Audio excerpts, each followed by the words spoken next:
Hello, welcome everyone to this session titled Predicting the Future by Looking Backwards, a pro tip for project managers, to be presented by Marcus Hinds.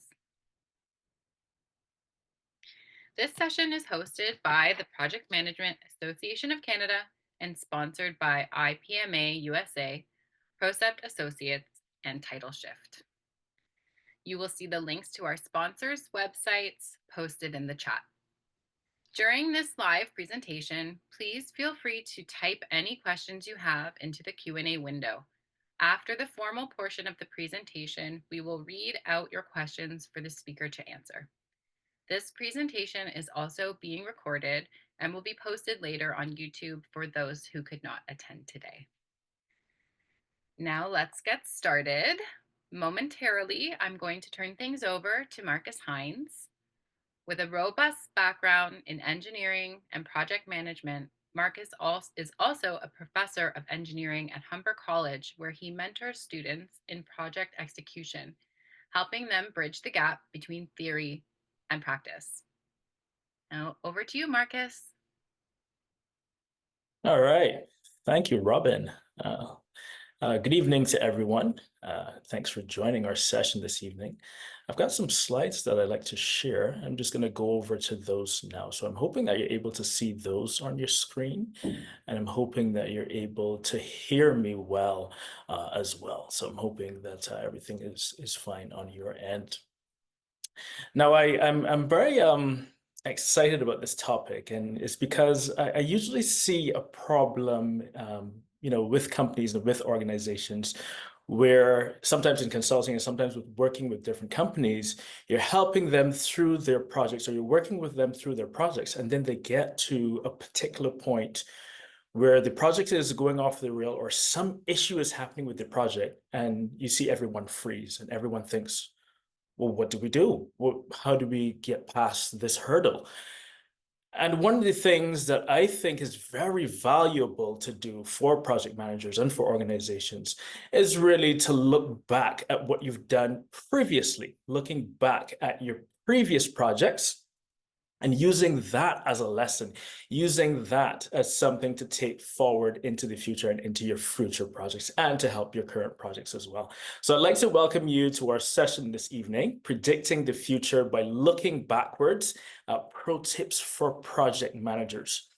Now, as Robin said, and thank Robin for that great introduction there, I've helped a number of different companies with their projects, with project management strategy, with several different project executions. And one of the things that I always notice is that companies usually fall into three tiers. So I've helped a number of different companies, and they fall into three tiers from my experience, or looking at all of my experience in terms of projects. Now, I wanted to outline those three tiers and essentially go a bit more into detail with them so that we can understand them in a bit more detail, so that we can understand how we can use this to come forward. How can we use the past essentially to go forward into the future? Now, one of the things here that's particularly important with your projects and looking back at your previous projects, well, you have to have something to look back at. You have to have something to essentially refer to. But you can only refer to something if all along as you've been doing projects, you're creating notes, you're creating knowledge, you're creating stories. In project management, it's what you call your lessons learned register, essentially. When you're doing a project and you see that something is going off track, maybe you're a little off track in terms of your budget, maybe you're a little over time or something of that nature, you make a note of that. Why is that the case? How did we get to this point? What contributed us to be here? Was it the fact that we didn't plan properly? Did we overspend somewhere? What exactly happened that put us in that particular situation? And making that tiny little note, I know a lot of us do it mentally, but making that tiny little note can actually be very beneficial in your future when you're doing another completely unrelated project and you look back at that and you remember, oh, you know what? We went over budget on this project 2 years ago. Maybe we shouldn't do that this time. And then we should probably make some sort of a process so that our future projects don't end up like that as well. So coming back to those tiers that I mentioned, the different companies and how they fall into those tiers, I find the first tier is generally where the frequency of recording those lessons learned, recording what happened on previous projects. In those scenarios, first tier, that is generally low. Now, in these types of companies, sometimes they're smaller companies, sometimes they're bigger companies, but generally they do not take the time to record any lessons learned. If a project is over budget, whatever, it will catch up, or whatever, it'll finish whenever it finishes, or whatever have you. They're not necessarily taking the time to go into analysis and find the root cause of why that project is, a little bit astray. Now, there are a number of different reasons that this can be the case. Sometimes it's a lack of resources. There's no one to do this. Sometimes it's also time constraints as well, where it's not formalized. There's no process to kind of write down those notes or kind of take those notes as to what's happening on previous projects or present projects. And it's just not something that's done. It's not a part of the culture. So in that particular case where there's no routine in place, these companies usually fall into that tier, and you're really seeing one huge outcome from many of these essential companies. You're seeing one main piece of potential, and that's the fact that they have a lot of value to reap and a lot of gain, a lot of essential value to gain from being able to do that.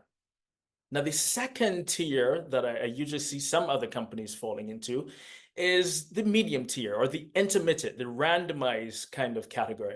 And that's where sometimes, sometimes lessons learned on projects are recorded, sometimes issues on projects are recorded, sometimes maybe if a project goes way over budget or way under budget or something, some kind of outlier that they've never had before, maybe that will be recorded, but not generally. It's not generally done. It's only done if something is really, really bad. And in this particular case, the causation of this is, there's no real clear process in place. It may or may not necessarily be a part of the culture. And the main value that I see coming here is that there is value from not only taking or starting those lessons learned. Of course, it will take some effort to get that done and get that formalized and rolling, but they also have or can reap value from formalizing that process. And that could look like something as simple as the managers within that organization saying, hey, we're doing this project. As you go through the projects, maybe every week, take a note. Maybe every 2 weeks, just scribble something in a diary or open a blank Microsoft Word page and say, a couple points about the project. Now, the third tier, and these are the easiest to work with because they have a formalized process in place already. And these are the ones that I like to call, high frequency of recording. That's where it's already formalized. That's where there's already a process in place where they actually take lessons. They actually, record the issues on projects, and they actually formalize that. So you can go back 2 years, 3 years, 4 years, however long, and you can look and see what happened on particular projects, and you can see who was assigned to that project as well, and you can speak to that person. Now, that's not always the case because, of course, that takes a lot of effort to get rolling and some change management as well. If that's not something that you regularly do in your routine, that's something that's going to take a little bit of effort to do. So you have to get over that hurdle. Now, the great outcome with these types of firms is there's value to be had in continuing to streamline that process or continuing with those lessons learned essentially on projects. But the main piece of value that I see there is to be able to then take those lessons learned and apply them to future projects. So it's one thing to look back and say 2 years ago we had a project that was over budget, and 1 year ago we had a project that was over time. But what does that mean for your projects now? What does that mean for your projects in 1 year? And unless you can take those lessons and synthesize them and learn from them and go forward into your future, it's not going to be of much value. So that's where the main value comes in. Looking at your previous projects, looking at your present projects, and essentially relating that to your future projects by not making those same mistakes that you made before. So constant improvement, essentially. Now, when you get into creating your lessons learned register and recording your issues on projects, when you get up to speed with this, you're going to have to maintain it. And there are a number of different ways in which you can maintain it. There are a number of different ways in which you can essentially keep it going. So here's what you have to consider when you're doing this. So creating and maintaining an up to date lessons learned register. And up to date is the key word here because essentially, let's say if you do a project today or you did a project a month ago, where does that knowledge go? Where does that essential learning go? Of course, we make a mental note of it, but is it recorded anywhere that we can actually look back and remind ourselves and kind of explain it more to ourselves or explain it to someone?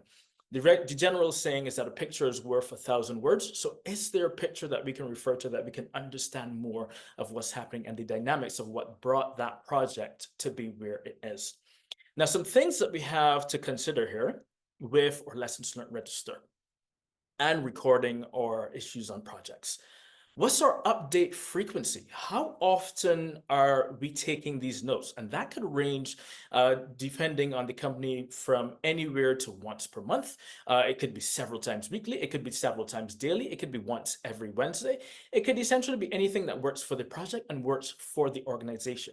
But the main thing here is that there is benefit and there is value to having an update frequency, sitting at a certain time per week or sitting at a certain time per day or even standing or having a meeting or whatever have you and saying, okay, over the past week, I've learned that this particular project is XYZ over budget because of ABC reason.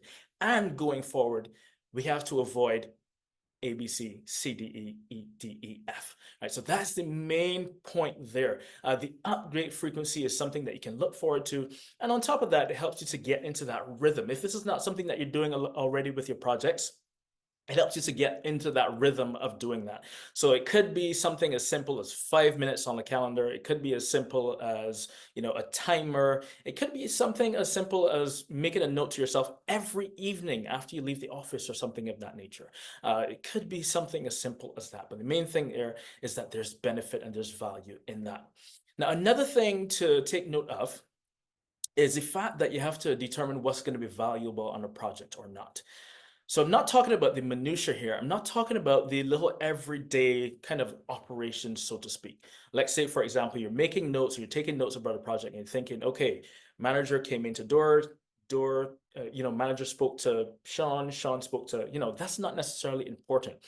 What's important is taking the actual knowledge out of the project. So in this particular case, looking back at this project saying, okay, we're over budget because we didn't plan our procurement or we didn't get something delivered on time and then we had to get it re-delivered or something of that nature. Actually knowing the root cause, actually understanding why that project is the way it is and being able to learn from that. And most importantly, implement that to future projects as well. So you have to determine what's valuable and you have to sort the valuable knowledge from the minutiae and the fine details and the ones that don't necessarily mean anything. And in some cases, it can be mixed together, but the main thing is to know how to harvest that information once you're looking back at those lessons learned. Now, the good thing about this is that it saves time on future projects. Because, for example, when I spoke about those organizations that sometimes they get to a particular point in a project and then they become stuck, they're like, what do we do here? Well, if you look back at your projects that you've done for the past 3 years or the past 4 years or something of that nature, you'll see what happens when people become stuck, provided that knowledge is there. So once that knowledge is there and you look back at it, you're able to understand what is being said, you're able to understand the root cause, you're then able to think, okay, yeah, last time they were over budget because of something that failed on the project. Well, now we can essentially look out for that. We can add that as a risk.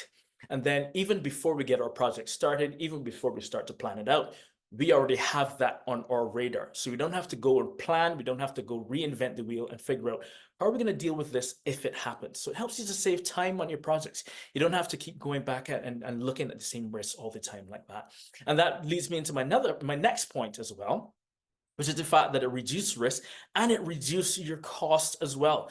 So the fact that you have different risks that can affect your project as you're working through it, if you already know that it's a risk and you're already looking back at your previous projects and what was done before, you already have an idea of what can be done if this risk realizes itself. So let's say, for example, you have a software project, there's a very high risk that it will be late because of some news article or something of that nature that came out recently or something of that nature that's going to directly impact it. Well, now if you're looking back at that and you're taking that lesson, you already know that that's something to look out for, and you can already put a plan in place. Okay, so if this happens again, if this happens this time, we're going to do A, we're going to do B, we're going to mitigate it in some way. So it helps you to save costs in that way. It helps you to save time in that way. And then it helps your project to flow more smoothly in that way, hence increasing your project efficiency and how well you get your projects done as well. Now, I have a framework as to what that looks like. And like I said, a picture is worth 1,000 words. So I always like pictures. I always like a diagram or an illustration or something of that sort. And this is what I'm showing you on my screen now. I'm hoping that you're able to see it. So in this particular case, like I said, on the top left, the most important things with the project as you're going through your project is to identify what will be a lesson or what is a lesson or what could help you in the future. You have to sort the minutia out. You have to sort the unimportant details out and what's going to be important for you going ahead. And this may not necessarily be something that you know, but recording it can be something that will help. For example, what I mean when I say that, you may not necessarily know that your project 2 years ahead into the future in 2026, you may not know that your project may be behind schedule and over budget. But if you would have recorded some information from some of your previous projects before, that may actually ring a bell where your head or your brain connects to that idea. Wait a minute, I had a project like this before. What did I do then? And reading those notes, reading those lessons learned, and even the issue log may be able to help you with that as well. It may help you to connect those dots. So once you identify those lessons, you have to find a way of recording those lessons. And recording those lessons can look like anything, like I said. It could be voice notes to yourself. It could be simple notes to yourself. It could be a diary, and you just scribble in that diary from time to time. And it could be just a huge Microsoft sheet, Excel sheet, Word sheet, anything of that nature that essentially you use to record those lessons. And of course, as you go through, it'll get bigger and bigger. In some cases, those documents can be, 200 and 300 and 400 pages long as well. I actually have one, and that's how I keep some of my notes sometimes. My document is actually up to 453 pages right now. So, as we keep going through that, it'll of course increase. Now, this is the action of what I call repositing lessons, or making a repository, or depositing lessons. The two words are interchangeable essentially. Now, there are some things that you have to think about here. How are you going to store those lessons? Who is going to have access to those lessons? And what is my confidentiality going to be like? Let's say, for example, you leave your current organization, you go to another organization or something of that nature. Are those lessons something that someone coming behind you are they going to have access to that? So repositing those lessons, making that lessons learned register, that's something that you have to kind of sit and figure out what it's going to look like. Now, even if it's confidential, even if certain persons have access to it, who's going to have access to it? Is it going to be for your sole access only? These are all things that you have to kind of ask yourself, and that will depend on the type of work that you're doing and the environment that you're in. Right, so there are a number of different things there that you have to think about. Now, the final part of this is to review those lessons, and that's where the work really comes in. That's essentially, if we're looking at this as a project, this is where the work comes in, reviewing those lessons, looking at those lessons, taking knowledge from them, and most importantly, finding a rhythm, finding a time slot to actually review those lessons. Making the lesson is one thing, but actually going back over and reviewing them is something else. And this could be something as simple as 5 minutes or 10 minutes per week, where you just kind of skim through your notes. Or if you're having a particular issue on a project, you do a word search. So let's say you search for over budget in your document that's 400, 500, whatever pages long, and you look for all the matches for over budget and you see what's there. And then you realize maybe a project 6 years ago was over budget, a project last year was over budget. And then you could start to look at it that way. So there are a number of different ways you can go about it. There are a number of different ways you can get creative with it, but the main point that I want to iterate here is the fact that there's value in looking backwards to catapult yourself into the future, so that you can execute projects with high efficiency and be one of the best project managers that you're destined to be. Right, so that's one of the main things there that I want to iterate. Now, if we look at the path coming out of reviewing those lessons, you'll realize there are a number of different paths here that this can take. And I'll go into this a little bit more into detail on the next slide. Now you'll see that reviewing those lessons interfaces with recording those lessons. So that's going to become kind of a circular process, reviewing and recording. You can do them both at the same time. You can have an interval for one, you can have an interval for the other. And then on top of that, you may also want to have access to other projects or other persons that are doing other projects to review their lessons as well. And that's where that arrow comes up and goes outside of your project and into another project, so to speak. Now, the main thing with this is there are a number of different things that you have to determine here. What went well on your past projects? What benefited the project? What needed improvement and what hindered the project? What can be generally improved around your projects? And what was something that doesn't necessarily need to be improved, but it can benefit, it can help in some regard. And those are the main things that you have to determine when you're looking at your lessons learned. Now let's drill down into those reviewing of lessons or reviewing the lessons or the task of reviewing lessons a bit more. Now here's what that looks like or can look like. Here's what it has the potential to look like. Now, for larger projects, you could have the project team focus on, their general tasks, their general day-to-day project tasks. And you could have a dedicated person or a dedicated team that goes and reviews other lessons and brings that learning to you, essentially, i.e., a consultant, right? That's one of the things that you can have a dedicated team or a dedicated person that is helping you with that. It could also be worked into your project management office. If your organizational structure is such that you have a project management office, that is something that they can encourage or that is something that they can do on your behalf as well. So review previous projects, review previous lessons, and then bring that learning to you. It could be in the form of making an accessible library. So even all the files that have been compiled by people managing projects, by people on the project team and what's not, that could be something that is made available to persons doing projects in the future so that they can learn from that knowledge as well. Or it could be the fact that they would have kept journals, actual physical journals, and it could be just a small room where the journals have been copied and you have access to those journals. So it could look any way, essentially. It could be a digital library, it could be an actual library, it could be anything. And even if it's an actual library, this is an artifact within your organization that it actually can look kind of cool. A small room that has really tall bookshelves, and then you have books all over that persons can access, along with other project management books and other subject matter expert books as well. So that's something that you can use. Now, keeping with the theme of today's conference, looking at the future, one of the things I wanted to talk about as well was AI models, because some of them are becoming very powerful and some of them are becoming very smart at what they do. So that's another potential that we can have, where we have AI models looking back at our previous projects and looking back at some of the learning from our previous projects and advising us as we go through our current projects and through our future projects, various things to look out for. So look out for, making sure that you make a complete risk register, and not only your risk register, but making sure that you have a contingency plan for each and every risk that is there in your risk register. So we can have AI models advising us to do that because that's something that can be helpful for us as well. And remember, that can be a tool. Yeah, it can be a tool. It's not something that replaces us. It's not something that blocks us out. It's something that we work along with to help us to get better as well.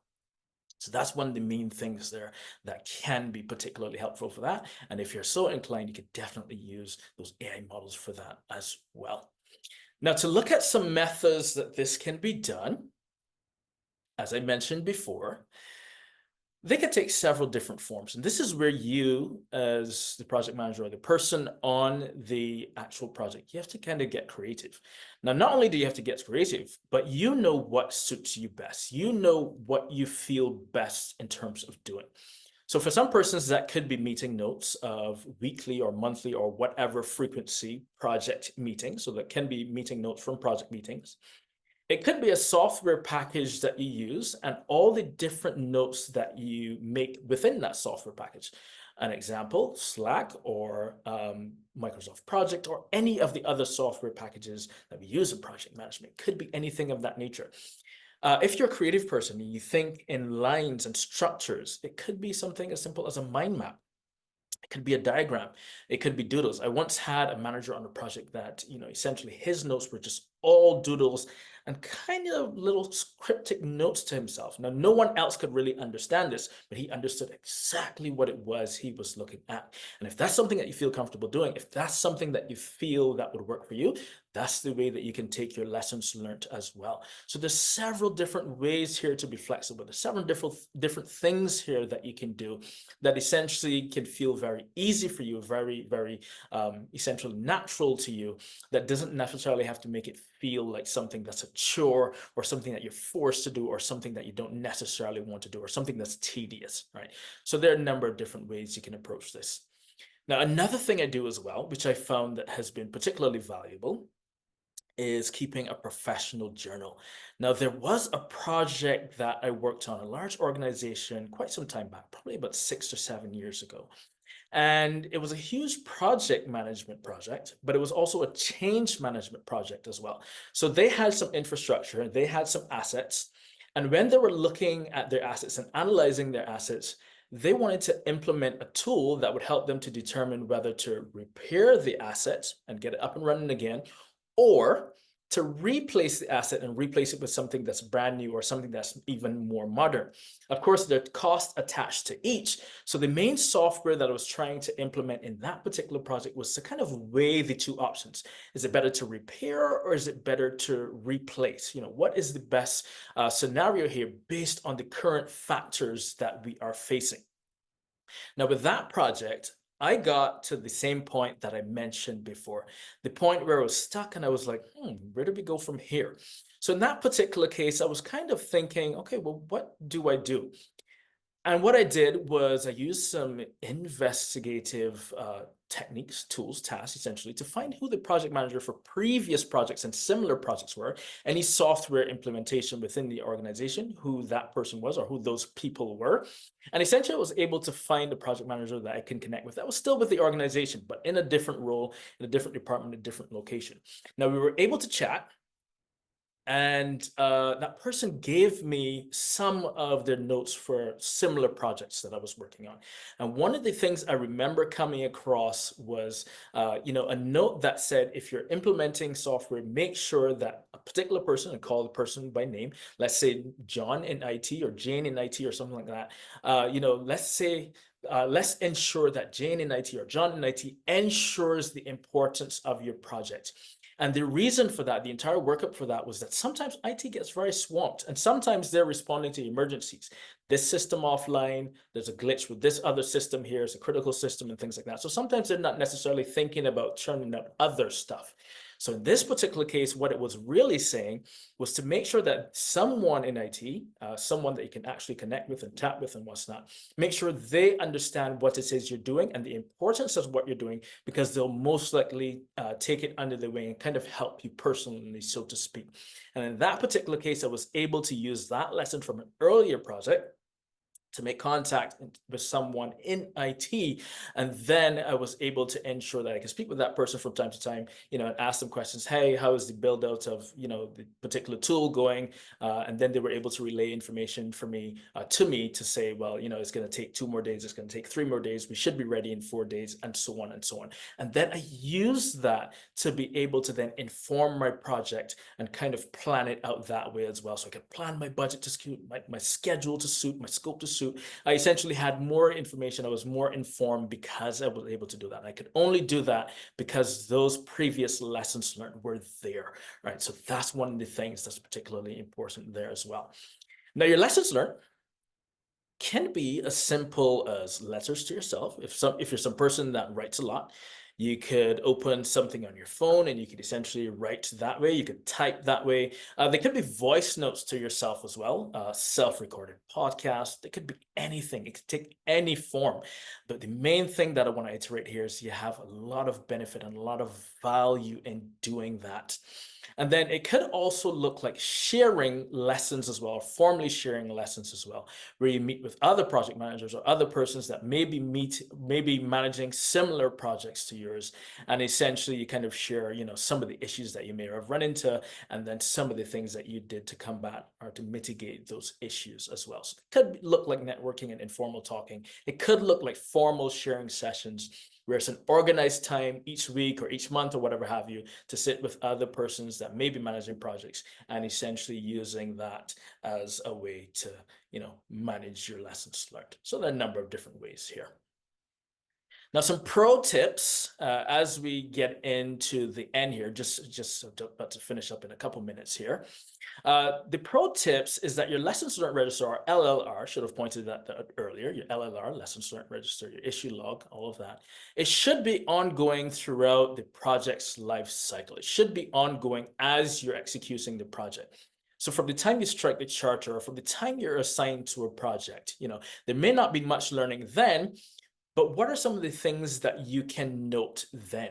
And as you go through and you ramp up to doing the actual work of the project, I'm sure more lessons will learn or more lessons will present themselves to be learned as you go through that. So as long as you start very early on and you continue that, it'll essentially, become a part of the project where it's second nature to the project, where if it gets to a point where you've somehow missed recording that lesson, you kind of think to yourself, oh, I haven't recorded my lesson for this week or for this month or whatever have you. I need to go ahead and do that, right? So it's one of the most valuable sources of project knowledge, because in some cases, it can remind you of some of the persons that were on that project team. It could remind you of the project manager. And then you may, in some cases, be able to speak with that person. And there'll be a lot of value in that, right? Now, the great thing about this is essentially free, or there's a minimal cost or investment attached to it.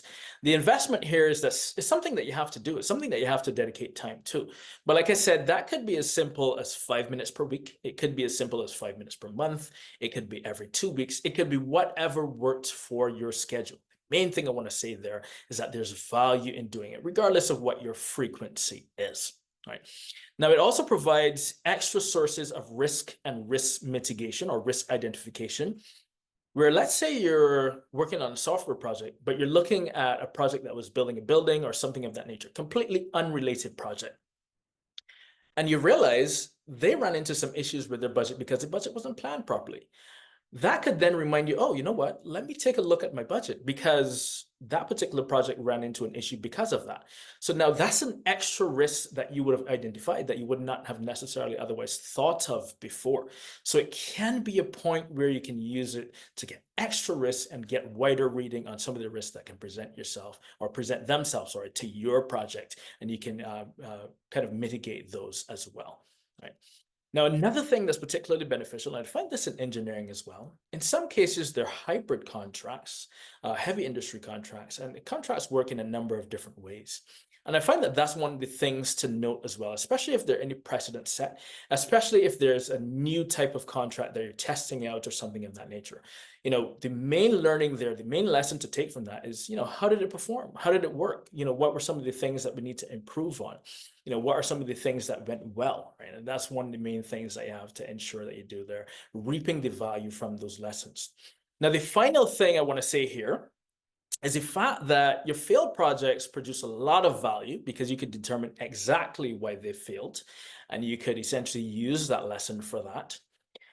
Or, or your successful projects, they also hold a lot of value as well, where you're looking and analyzing those projects and determining exactly why were they successful, what helped us to get ahead in that particular scenario. A little something that I like to call, the failure or any failure fueling the future, essentially, fail forward, so to speak, more than anything like that. Now, you'll realize here that the value on the right-hand side, the little diagram that I have there, value is in gold. That's because this is where you can really reap the gold from your project, looking back at those previous lessons learned and using those essentially to help you in the future with your projects. Now, I was looking at studies from PMI, documented by PMI, and I realized some interesting things here. So this is a study coming out of PMI, Trevino and Adnatamula, 2008, and they were looking at a number of different organizations. So like I said, this is an actual PMI documented study, right? Now, what they were looking at is they were looking at projects and organizations that had no project management framework. So that's where in an organization, one person says to the others, hey, I need an update on the software that we use every day. And the response is, all right, well, when do you want it? By the end of the year. And that's it. There's no other plan after that. There's no talk about budget, schedule, time, who's going to provide it. Are you working with vendors? Are you going to build it out yourself in-house? There's no other kind of thoughts about that. There's no real project management plan in place. There's no project management framework in place. It's just really goals, and they're trying to achieve those goals somehow, however they achieve those goals. Now, those types of organizations, those types of firms, they usually have up to 70% chance of failure on those projects. And just because it's not planned out properly. So for example, when I say, I need a software update by the end of the year, I can now come back and say, well, I couldn't get it done. I couldn't find a new software update. And then it's the end of the year. Now, the second tier are the companies that have some project management framework. So in those particular examples or those particular cases, they say, hey, I want a software update, but I want it by the end of the year. And if that doesn't work, I want it by January 15th latest, right? So they have some resemblance of a plan. They have some idea of where it's going to come from. They spoke about vendors. They kind of put aside maybe $10,000 for this. If anything goes wrong, maybe an extra 5,000, but that's about it, right? So they don't really have a clear plan, but there's some resemblance of a plan there. Now, based on that study, those types of projects, those types of organizations, they have a 20% chance of failing because they did a little bit more planning beforehand. And the organizations that have a clear project management framework, which is where they determine who the vendors are going to be, they determine what the communication is going to be like as they're doing this project, they determine who's going to supply it, who's going to manage the project, who's going to be a part of the team, what dates they're looking at, what dates are the contingency date, how it's going to flow from task A to task B and task C and so on. Those types of projects have a 10% chance of failure, especially when you incorporate lessons learned or previous lessons learned into them. So there's benefit there. You can see you can get your failure rates or your chance of failing all the way from 70% all the way down to 10% just using some of these framework or using some of these tasks essentially. So there's great value and great benefit in that. Not only that, provides organizational learning, where this is something that you can learn and the entire organization can learn from implementing projects. It promotes the forming of systems as well, which is where, on every project, regardless of what department or function you're in, every Wednesday at 2 p.m., you take 10 minutes and you essentially record those lessons learned that you would have learned over the past week or so on and so on. So it makes forming a system much more easy in that particular regard. And on top of that, it helps the project team to learn as well. Now, the final thing that I want to end off here with saying is that there may be some resistance to this if this is something that you're thinking of doing in your organization. But the main thing, like I said, is to start small. Start smart, start small. Start with tiny little increments. So maybe 5 minutes per week, or maybe 5 minutes every 2 weeks, or something of that nature. And as you go ahead, and as it becomes something that's more formalized and more comfortable, you can probably increase it to 10 minutes every 3 weeks or something of that nature. You can essentially play with the feature or the frequency that will essentially be most useful for you. Now, the final thing I want to iterate here is the fact that looking back at your previous projects is something that can catapult you into the future with your future projects, and taking all of those lessons learned that you would have had from previous projects, all of those failures, all of those successes, using them to essentially help you with your upcoming and your future projects as well. Now, that is the end of my presentation today. I want to thank you for having me. I'll turn it back over to Robin to see if there were any questions that came in, and then we'll get off to our next module after that, enjoying this great IPMD day. Some great presentations I saw here, really enjoying it. So thanks for that, Robin. Over to you. Excellent. Thank you so much, Marcus, for that presentation. Mhm. We do not have any questions in the chat All at the right. moment. So I Okay. will give a minute, I will remind audience members that you can type any questions you have into the Q&A window, Mhm. and I can read them out for Marcus to answer All for right, you. sounds good. Yeah, Can give it a minute yeah. here. And I'm just gonna grab some more while that happens.